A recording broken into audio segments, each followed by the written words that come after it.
oil and gas, the income is completely opposite of real estate. You're going to get a lot more of your income back in that first few years, and then it slowly goes down over time. We don't have exit strategies, so we're not selling anything in 5 years. We want to get that monthly income until those wells aren't producing anymore. Let's imagine I'm selling, $10 million of Bitcoin, and I have a very low basis or commercial real estate with no basis left, or business, no basis left. And I'm like, Courtney, okay, I'm interested in oil and gas. If I give you 10 million today into the oil and gas, I had, let's say 40%, tax, the liability is about 4 million, right? So I put the 10 million to oil and gas. What does that look like as far as, the 4 million of tax, how is that treated, or how is that deferred, or how is that offset with the oil and gas investment, A? And then B, what would be my average return, with some of these bigger companies that you're working with on that 10 million?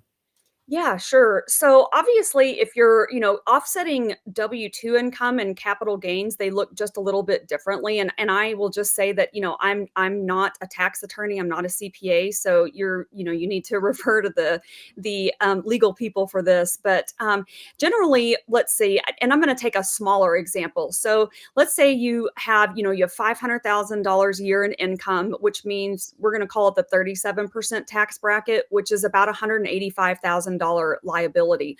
If you put $100,000 in, and let's say we're at an 85% deduction, you're going to get an $85,000 deduction, which means you're lowering your taxable income from $500,000 down to $415,000. So that translates into roughly about a $32,000 deduction. But then obviously you're going to have the income as well. So, and it really varies. Oil and gas, the income is completely opposite of real estate.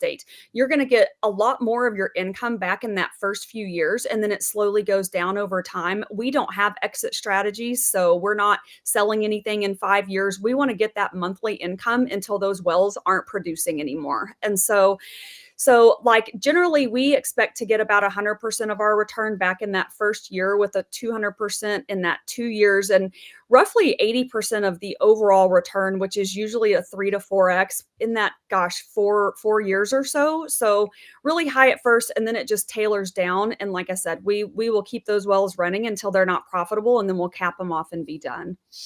Okay, got it. I think I caught some of that, so the return. So if someone gave you, let's maybe make it even simple. Someone gives you $1 million. You're saying the first you can take that million and return in cash flow $3 to $4 million in the 3 to 4 years. Is that what you're saying? Yeah. Now, obviously, every single investment's going to be different. So oil and gas, just like real estate, operators and location matter. So you always want to take a look at the geological reports for those wells and what they are expecting them to produce, because they're all over the map. I know people that are out, reinvigorating wells right now, and they're producing, 50 barrels a well, or 50 barrels of oil per day. And then you've got some, like a lot of our wells that we're working on right now are 1,000, barrels per day. So it varies, and it depends on where you are, but you want to make sure you're drilling in a great location. So we do generally try not to get into anything that's not going to return the initial investment back within that first 12 to 18 months. That's what we always look for.